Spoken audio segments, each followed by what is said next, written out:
ಭೂ ಸುಧಾರಣೆ ಕಾಯ್ದೆ ಕಮ್ಯುನಿಸ್ಟರ ರಾಜ್ಯಗಳಲ್ಲೂ ಕೂಡ ಅಷ್ಟೊಂದು ಪರಿಣಾಮಕಾರಿಯಾಗಿ ಜಾರಿ ಆಗಲಿಲ್ಲ. ಕಮ್ಯುನಿಸ್ಟರು ಜ್ಯೋತಿ ಬಸೂರವರು ಇಲ್ಲಿ ವೆಸ್ಟ್ ಬೆಂಗಾಲಲ್ಲಿ ಅವರು ಕೂಡ ಆ ರೀತಿಯ ಭೂ ಸುಧಾರಣೆ ಕಾಯ್ದೆ ತರಲಿಲ್ಲ. ಹಾಗೇನೆ ನಂಬೂದ್ರಿಪಾದ್ ಇರ್ಬೋದು, ಇನ್ನೊಬ್ರು ಇರ್ಬೋದು, ಅವರು ಕೂಡ ಕೇರಳದಲ್ಲೂ ಕೂಡ ಅಷ್ಟೊಂದು ಕ್ರಾಂತಿಕಾರಿಕ ಭೂ ಸುಧಾರಣೆ ಕಾಯ್ದೆ ತರಲಿಲ್ಲ. ಅದನ್ನು ಕರ್ನಾಟಕ ರಾಜ್ಯದಲ್ಲಿ ಸನ್ಮಾನ್ಯ ದೇವರಾಜ ಅರಸು ತಂದಿರುವಂತಕ್ಕಂಥ ಹೆಗ್ಗಳಿಕೆ. ಹಾಗೇನೆ ಸನ್ಮಾನ್ಯ ಬಂಗಾರಪ್ಪನವರು ಕೂಡ ಗ್ರಾಮೀಣ ಕೃಪಾಂಕ ಏನು ನಿಗದಿ ಮಾಡಿ ತದನಂತರ ಅದು ನ್ಯಾಯಾಲಯದಲ್ಲಿ ಅನುರ್ಜಿತಗೊಳಿಸಿದ್ದಾರೆ, ಬೇರೆ ವಿಚಾರ. ಆ ಚಿಂತನೆ ನಾನು ಹೇಳೋದು. ಅದ್ರ ಜೊತೆಯಲ್ಲಿ ಏನು ರೈತರಿಗೆ 10 HP ವರೆಗೂ ಕೂಡ ಪುಕ್ಕಟ್ಟೆ ಕರೆಂಟ್ ಅನ್ನ ಕೊಡ್ತಕ್ಕಂಥದ್ದು, ಆಶ್ರಯ ಮತ್ತೆ ಆರಾಧನಾ ಜೊತೆಯಲ್ಲಿ ಇದು ಯಾವುದು ನಿಮ್ಮ ವಿಶ್ವ ಎಲ್ಲ ಕಾರ್ಯಕ್ರಮಗಳನ್ನ ಜಾರಿ ಮಾಡಿದಂಥವ್ರು. ಆಗ ಮಕ್ಕಳು ಶಾಲೆಗೆ ಬಂದ್ರೆ ಪ್ರತಿ ಒಂದು ಪೀರಿಯಡ್ಗೆ ₹1 ಕೊಡೋರು.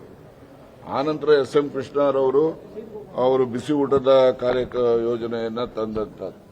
ಈ ಒಂದು ಈ ರೀತಿಯ ಸಾಧನೆಗಳನ್ನ ಮಾಡಿದಂತವರು. ಹಾಗೆಯೇ SM ಕೃಷ್ಣ ಅವರು ಕೂಡ ಸ್ವಸಹಾಯ ಸಂಘಗಳನ್ನ ರಚನೆ ಮಾಡೋದ್ರ ಮೂಲಕ ಹಳ್ಳಿಗಾಡಿನಲ್ಲಿರ್ತಕ್ಕಂಥ ಹೆಣ್ಣು ಮಕ್ಕಳಿಗೆ ಒಂದು ಸ್ವಾತಂತ್ರ್ಯವನ್ನ, ಒಂದು ಆರ್ಥಿಕ ಚಿಂತನೆಯನ್ನ, ಸ್ವಾಭಿಮಾನವನ್ನ ಮೂಡಿಸ್ತಕ್ಕಂಥ ಕೆಲಸವನ್ನ ಮಾಡಿದಂತ. ನಾನು ಯಾಕಿದನ್ನೆಲ್ಲ ಹೇಳ್ತಾ ಇದ್ದೀನಿ ಅಂದ್ರೆ, ಈಗ ದೇವರಾಜ ಅರಸರು ಮಾಡಿದಂತ ಕಾರ್ಯಕ್ರಮ, ಬಂಗಾರಪ್ಪನವರು ಮಾಡಿದಂತ ಕಾರ್ಯಕ್ರಮ, ಸಿದ್ದರಾಮಯ್ಯನವರು ಬೇರೆ 10 ಗ್ಯಾರಂಟಿ ಕೊಟ್ಟಿರ್ಬೋದು, ಏನೇ ಕೊಟ್ಟಿರ್ಬೋದು, ಆದರೆ ನನಗೆ ಅಚ್ಚುಮೆಚ್ಚಿನ ಕಾರ್ಯಕ್ರಮ ಅಂದ್ರೆ ಅನ್ನಭಾಗ್ಯ ಕಾರ್ಯಕ್ರಮ. ಅನ್ನಭಾಗ್ಯ ಕಾರ್ಯಕ್ರಮ ಎಷ್ಟು ಮಟ್ಟಿನ ಒಂದು ಪರಿಣಾಮ ಬೀರಿದೆ ಅಂದ್ರೆ ಸತ್ಪರಿಣಾಮ. ಇಡೀ ರಾಜ್ಯದಲ್ಲಿ ಒಬ್ಬರು ಕೂಡ ಉಪವಾಸದಲ್ಲಿ ಇವತ್ತು ಯಾರು ಇಲ್ಲ. ನಾನು ಹಳ್ಳಿಗಾಡಿನಿಂದ ಬಂದಿರೋನು, ಒಂದು ಕುಗ್ರಾಮದಿಂದ ಬಂದಿರತಕ್ಕಂಥ. ನಾನೇ ಖುದ್ದಾಗಿ ನೋಡಿದ್ದೀನಿ ಹಳ್ಳಿಗಳಲ್ಲಿ ಪಾಪ ಹೆಣ್ಮಕ್ಳು ಮೊದಲು ಮಕ್ಳಿಗೆ ಊಟ ಹಾಕ್ಸೋರು, ಏನಿದೆ ಅದರಲ್ಲೇ ಮಕ್ಳಿಗೆ ಹಂಚೋರು, ಅದಾದ ಮೇಲೆ ಗಂಡಿಗೆ ಹಂಚೋರು. ಈ ಅಮ್ಮನಿಗೆ ಏನು ಉಳಿಲಿಲ್ಲ ಅಂದ್ರೆ ಬರೀ ನೀರು ಕುಡಿದು ಮಲ್ಕೊಳ್ತಾ ಇದ್ರು ಹೆಣ್ಮಕ್ಳುಗಳು. ಅದನ್ನ ನಾವು ಕಣ್ಣಾರೆ ನೋಡಿದ್ದೀವಿ. ಹಾಗಾಗಿ ಅಂತಹ ಒಂದು ದುಸ್ಥಿತಿಯನ್ನ ನಿವಾರಣೆ ಮಾಡಿದ್ದು ಅಂತ ಹೇಳಿದ್ರೆ ಸನ್ಮಾನ್ಯ ಸಿದ್ದರಾಮಯ್ಯನವರು ಅನ್ನಭಾಗ್ಯ ಕಾರ್ಯಕ್ರಮ. ಅದು ನನಗೆ ಹೆಚ್ಚು ಪ್ರೀತಿಪೂರ್ವಕವಾದಂತಹ ಕಾರ್ಯಕ್ರಮ. ಅದಕ್ಕೋಸ್ಕರ ನಾನು ಅವರಿಗೆ ಆ ಒಂದು ಪುಣ್ಯದ ಕಾರ್ಯಯೋಜನೆ ಏನು ಜಾರಿ ಮಾಡಿದ್ದಾರೆ, ಅವರಿಗೆ ಆ ಪುಣ್ಯ ತಟ್ಟಬೇಕು ಅಂತಕ್ಕಂಥ, ಅನ್ನಕ್ಕೆಷ್ಟು ಮಹತ್ವ ಇತ್ತು ಅಂತಕ್ಕಂಥದ್ದನ್ನು ಅವರು ಬೇರೆ ಬೇರೆ ಸಂದರ್ಭಗಳಲ್ಲಿ ಅವ್ರದೇ ಆದಂಥ ಅನುಭವವನ್ನು ಹೇಳಿದ್ದಾರೆ. ಆದರೆ ನನ್ನ ಅನುಭವ ಬಹಳಷ್ಟು ಜನ ಉಪವಾಸ ಇದ್ದಂತ ಕುಟುಂಬಗಳನ್ನು ನೋಡಿದ ಹಿನ್ನೆಲೆಯಲ್ಲಿ ಈ ಮಾತುಗಳನ್ನು ಹೇಳಿ ಅವರಿಗೆ ಇನ್ನೂ ಶ್ರೇಯಸ್ಸು, ಆ ಪುಣ್ಯ ಅವರಿಗೆ ದೊರಕಲಿ ಇನ್ನು ಮುಂದಿನ ದಿನಗಳಲ್ಲಿ ಅಂತೇಳಿ ನಾನು ಆಶಯವನ್ನ ವ್ಯಕ್ತಪಡಿಸ್ತೇನೆ. ಹಾಗೆ ಸಿದ್ದರಾಮಯ್ಯನವರು ಬೇರೆ ಬೇರೆ ಕಾರ್ಯಕ್ರಮಗಳು ಮಾಡಿರ್ತಕ್ಕಂಥದ್ದಕ್ಕೆ ನಾನು ಹೆಚ್ಚು ವಿವರವಾಗಿ ಹೇಳಲಿಕ್ಕೆ ಹೋಗೋದಿಲ್ಲ. ಗ್ಯಾರಂಟಿ ಯೋಜನೆ ಮತ್ತೊಂದು ಇರಲಿ, ಅದ್ರ ಪರನೂ ಮಾತಾಡೋರಿದ್ದಾರೆ, ಅದ್ರ ವಿರುದ್ಧನೂ ಮಾತಾಡೋರಂತವರು. ಅದು ಒಂದು ರೀತಿಯ ವಾದ ಪ್ರತಿವಾದಗಳು ನಡೀತಾ ಇದ್ದಾವೆ. ಅದ್ರ ಬಗ್ಗೆ ನಾನು ಹೆಚ್ಚು ಮಾತನಾಡಲಿಕ್ಕೆ ಹೋಗೋದಿಲ್ಲ. ಅದೇ ಈಗ ಮುಂದಿನ ಅವಧಿಗೂ ಕೂಡ, ಬಾಕಿ ಅವಧಿಗೂ ಕೂಡ ಸಿದ್ದರಾಮಯ್ಯನವರು ಮುಂದುವರಿತಾರೆ ಅನ್ನೋದು ನೋಡಿ ಈಗ ಹೇಳ್ತೀನಿ. ಈಗ ಸಿದ್ದರಾಮಯ್ಯನವರೇ ಚೀಫ್ ಮಿನಿಸ್ಟರ್ ಆಗಿದ್ದು ಹೇಗೆ, CLPನಲ್ಲಿ ಎಲ್ಲರದು ಒಪಿನಿಯನ್ ತೆಗೆದುಕೊಂಡು ಮತದಾನ ನಡೆಸಿ ಅವರಿಗೆ ಮುಖ್ಯಮಂತ್ರಿ ಅಂದ್ರೆ CLP ಲೀಡರ್ ಅಂತ ಹೇಳಿ ಡಿಕ್ಲೇರ್ ಮಾಡಿದ್ದಾರೆ. ಈಗಲೂ ಕೂಡ ಮುಖ್ಯಮಂತ್ರಿಯನ್ನು ಆಯ್ಕೆ ಮಾಡೋದು CLPನೇ ಹೊರತು ಬೇರೆ ಯಾರೂ ಅಲ್ಲ. ಆದರೆ CLPನೇ ಸುಪ್ರೀಂ ಅಂತಕ್ಕಂಥದ್ದು ಈ ರಾಷ್ಟ್ರೀಯ ಪಕ್ಷಗಳ ನೀತಿ ನಡವಳಿಕೆಯಲ್ಲಿ. ಇವು ಏನು ರಾಷ್ಟ್ರೀಯ ಪಕ್ಷಗಳಿರ್ತವೆ, ರಾಷ್ಟ್ರೀಯ ಪಕ್ಷಗಳಲ್ಲಿ ಮೇಲೊಬ್ಬರು ಎಲ್ಲ ರಾಜ್ಯದಲ್ಲಿರ್ತಕ್ಕಂಥ ಘಟಕಗಳನ್ನು ನಿಯಂತ್ರಣ ಮಾಡತಕ್ಕಂಥದ್ದಕ್ಕೆ ಇರ್ತಾರೆ. ಅವರು ಹೈಕಮಾಂಡ್ನ ಒಂದು ಸಹಾನುಭೂತಿ, ಅವರ ಸಮ್ಮತಿನೂ ಇರಬೇಕು, CLPM ಬಹುಮತನೂ ಕೂಡ ಇರಬೇಕು. ಇವೆರಡೂ ಇದ್ದಾಗ ಅವರು ಮುಖ್ಯಮಂತ್ರಿ ಆಗ್ತಕ್ಕಂಥದ್ದು ಪರಿಪಾಠ. ನೀವು ಬಹಳ ಜನಕ್ಕೆ ಈಗೆಲ್ಲ ಇತ್ತೀಚಿನ ಯುವಕರು ಗೊತ್ತಿರೋದಿಲ್ಲ.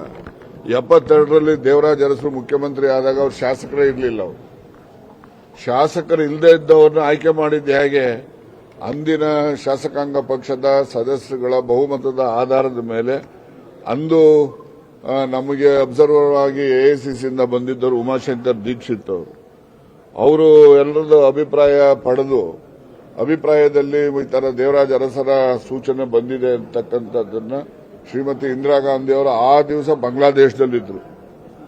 ಅವರಿಗೆ ಸಂಪರ್ಕ ಮಾಡಿ ಅವರ ಒಂದು ಅನುಮತಿಯನ್ನ ಪಡೆದು ಇಲ್ಲಿ ದೇವರಾಜ ಅರಸರನ್ನ ವಿಧಾನಸಭಾ ಸದಸ್ಯ ಅಲ್ಲದೆ ಇದ್ರೂ ಕೂಡ ಅವರನ್ನ ಆಯ್ಕೆ ಮಾಡಿದ್ರು.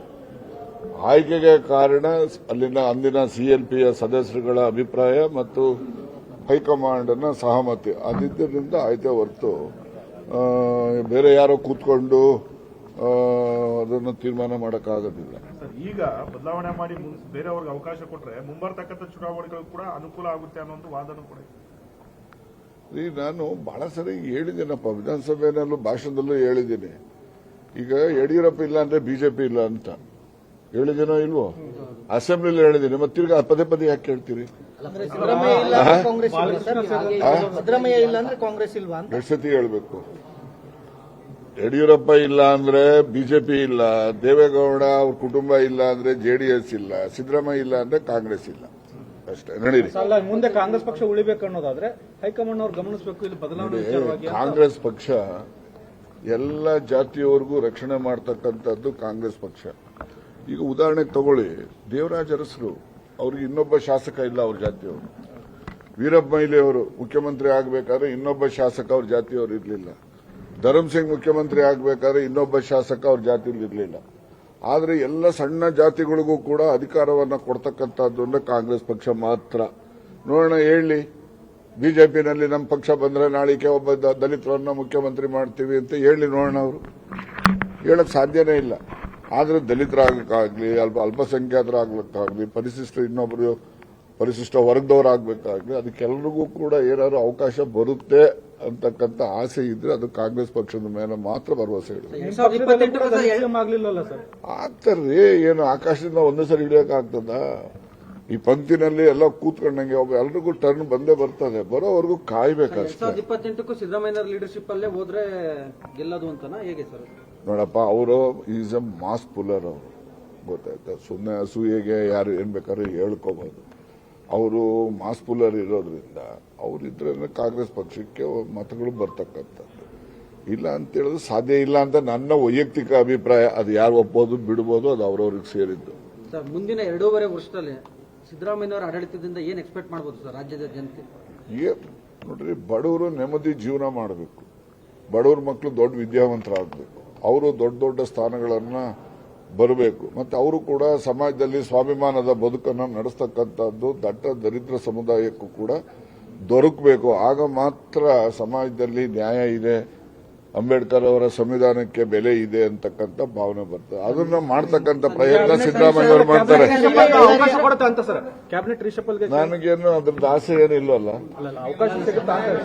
ನೋಡ್ರಿ, ನಾನು ಯಾರನ್ನು ಕೇಳಕ್ ಹೋಗಲ್ಲ. ಏನ ಸಿದ್ದರಾಮಯ್ಯವ್ರು ಮಾಡಿದ್ರೆ ಮಾಡ್ಲಿ, ಮಾಡದೇ ಬ್ಯಾಡ್ಲೇ ಬೇಡ. ಬಂದ್ರು ಸಂತೋಷ, ಬರ್ದೇ ಇರೋ ಸಂತೋಷ. ಬಳ್ಳಾರಿದು ನೋಡಿ, ಮೊದಲು ವಾಲ್ಮೀಕಿ ಪ್ರತಿಮೆಯನ್ನು ಅನಾವರಣ ಮಾಡತಕ್ಕಂಥ ಕಾರ್ಯಕ್ರಮಕ್ಕೆ ನಾನು ಭಾಗಿಯಾಗಬೇಕಾಗಿತ್ತು 3ನೇ ತಾರೀಕು ಸಂಜೆಗೆ.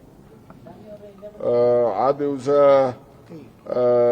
ಆ ತಾಲೂಕಲ್ಲಿ ಮತ್ತೆ ಬಳ್ಳಾರಿ ಪಟ್ಟಣದಲ್ಲಿ, ನಗರದಲ್ಲಿ ಒಂದು ರೀತಿಯ ಹಬ್ಬದ ವಾತಾವರಣದಲ್ಲಿ ಅದನ್ನು ನಾವು ಅನಾವರಣ ಮಾಡಬೇಕು ಅಂತಕ್ಕಂಥದ್ದು ಅಲ್ಲಿ ಸ್ಥಳೀಯ ಶಾಸಕರು ಮತ್ತೆ ಆ ಜಿಲ್ಲೆಯಲ್ಲಿ ಇರ್ತಕ್ಕಂಥ ಎಸ್ಟಿ ಸಮುದಾಯ, ವಾಲ್ಮೀಕಿ ಸಮುದಾಯದ ಜನರ ಆಶಯ ಆಗಿತ್ತು.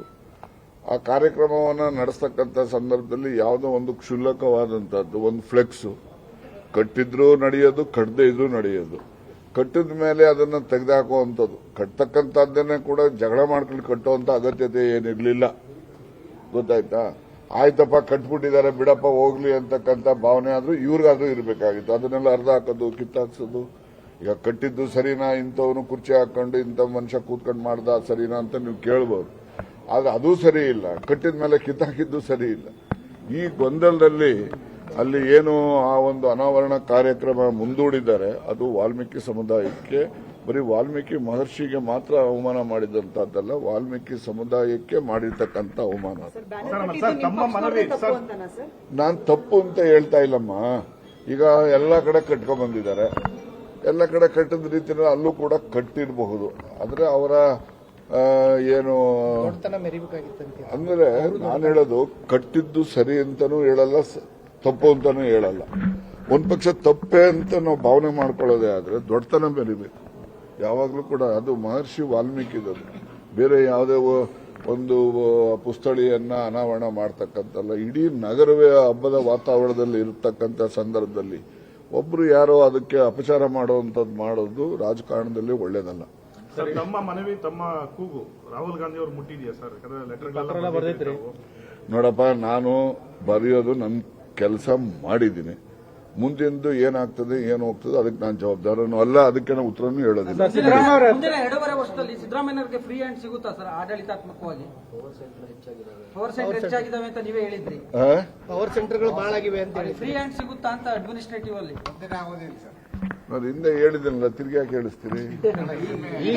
ನೋಡಿ, ಪವರ್ ಸೆಂಟರ್ ನೋಡಮ್ಮ, ಪವರ್ ಸೆಂಟರ್ ಅಂತ ಹೇಳಿದ್ರೆ ಈಗ ಮೊದಲು ಇದ್ದಿದ್ದು ಕರ್ನಾಟಕದಲ್ಲಿ ಚೀಫ್ ಮಿನಿಸ್ಟರ್ ಮತ್ತೆ ಕಾಂಗ್ರೆಸ್ ಪಕ್ಷದ ಅಧ್ಯಕ್ಷರು ಇರ್ತಾ ಇದ್ರು. 2 ಪವರ್ ಸೆಂಟರ್ ಅಂತ ಇಟ್ಕೊಳ್ಳೋಣ, ಇಲ್ಲ ಇಬ್ರು ಒಂದಾಗಿದ್ರು ಒಂದೇ ಇತ್ತು ಅಂತ ಹೇಳ್ಕೊಳ್ಳೋಣ. ಈಗ ನಮ್ಮವರೇ ಇದಾರಲ್ಲ, ನಮ್ಮವರೇ ಅಧ್ಯಕ್ಷರಿದ್ದಾರೆ, ಅದು ಒಂದು ಪವರ್ ಸೆಂಟರ್ ಅಲ್ವಾ? ಹೌದಂತೀರಾ ಇಲ್ಲ ಅಂತೀರಾ ಹೇಳಿ? ಹೌದ್ ತಾನೆ? ಮತ್ತೆ ಇರೋದನ್ನ ಒಪ್ಕೊಳಕ್ಕೆ ಏನ್ ತೊಂದ್ರೆ?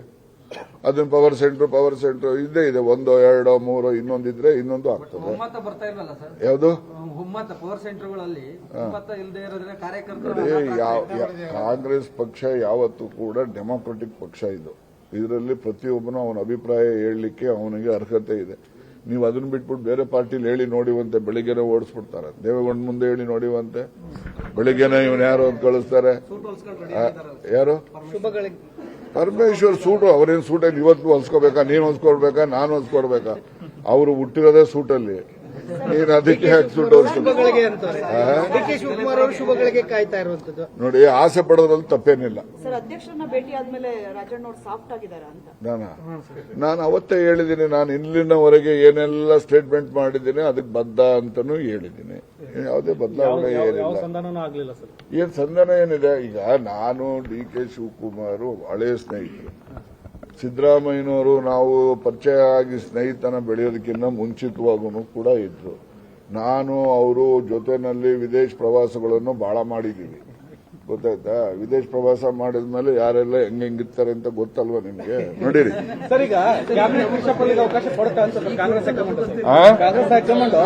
ಹೇಳಿದ್ದೀನಿ, ನನಗೇನೋ ಕೊಡುತ್ತೆ ಅಂತ ಅನ್ಕೊಂಡಿದ್ದೀನಿ. ಈಗ 6ನೇ ತಾರೀಕು 7ನೇ ತಾರೀಕು ರಾಹುಲ್ ಗಾಂಧಿ ಅವರು ಸ್ವದೇಶಕ್ಕೆ ಬರ್ತಾರೆ. ಅವರು 10, 11 ಅಲ್ಲಲ್ಲ, ನಾನು ಹೇಳ್ತೀನಿ. ಮೊನ್ನೆ ಇವರು ವರ್ಕಿಂಗ್ ಕಮಿಟಿ ಮೀಟಿಂಗ್ ಹೋದಾಗ ಮುಕ್ಕಾಲ್ಪಾಲು ಇವರು ಪ್ರಸ್ತಾಪ ಮಾಡಿದ್ದಾರೆ ಅಂತ ಅನ್ಕೊಂತೀನಿ ನಾನು, ಮುಖ್ಯಮಂತ್ರಿಗಳು. ಅದಕ್ಕೆ ಅವ್ರೇನ್ ಹೇಳ್ಬಹುದು, ನಾನು ಹೊರ ದೇಶಕ್ಕೆ ಹೋಗ್ತಾ ಇದ್ದೀನಿ, ಬಂದಾದ್ಮೇಲಿಂದ ಬನ್ನಿ ಅಂತ ಹೇಳಿರ್ತಾರೆ. ಅವರು ಬಂದಾದ್ಮೇಲಿಂದ ಇವರು ಅವರಿಗೆ ಸಮಯ ಕೇಳ್ತಾರೆ. ಕೇಳಿದಾಗ ಅವರು ಯಾರನ್ನ ಕರೆಸ್ತಾರೋ, ಯಾರನ್ನ ಬಿಡ್ತಾರೋ, ಅಥವಾ ಯಾರನ್ನಾರು ಇಲ್ಲಿಗೆ ಕಳಿಸಿದ್ ಮಾಡ್ತಾರೋ, ಏನ್ ತೀರ್ಮಾನ ಮಾಡ್ತಾರೋ ಗೊತ್ತಿಲ್ಲ. ಒಟ್ಟಿನಲ್ಲಿ ಅವರು ಸ್ವದೇಶಕ್ಕೆ ಬಂದಾದ ಮೇಲೆ ಸ್ವಲ್ಪ ಇದ್ರ ಬಗ್ಗೆ ಚಟುವಟಿಕೆಗಳು ನಡೆಯುತ್ತೆ. ನನಗೇನೋ ನಡೆಯುತ್ತೆ ಅಂತ. ಕ್ಯಾಬಿನೆಟ್ ರಿಶಫಲ್ ಆಗಿ ಡಿಸಿಎಂ ಅವರು ಏನಾದರೂ ಅಕಸ್ಮಾತ್ ಸಿಎಂ ಆಗಿದ್ರೆ ಅವ್ರ ಕ್ಯಾಬಿನೆಟ್ ಅಲ್ಲಿ ಇರ್ತೀರಾ ಸರ್? ನಾನು ಮೊದಲೇ ಹೇಳಿದ್ದೀನಲ್ಲ, ಏನಾದರೂ ಮನಸ್ಸು ಬದಲಾಯಿಸಿದ್ರೆ ನಾನು ಯಾವುದೇ ಕಾರಣ ನಾನು ಹೇಳಿದ್ದೀನಲ್ಲಮ್ಮ, ನಾನು ಯಾವತ್ತೂ ಕೂಡ ಅಧಿಕಾರಕ್ಕೋಸ್ಕರ ಸುಳ್ಳು ಹೇಳೋನಲ್ಲ, ಹೇಳದಂತ ಮಾತನ್ನ ವಾಪಸ್ ತಗೊಳ್ಳೋನು ಅಲ್ಲ. ನಡೀರಿ.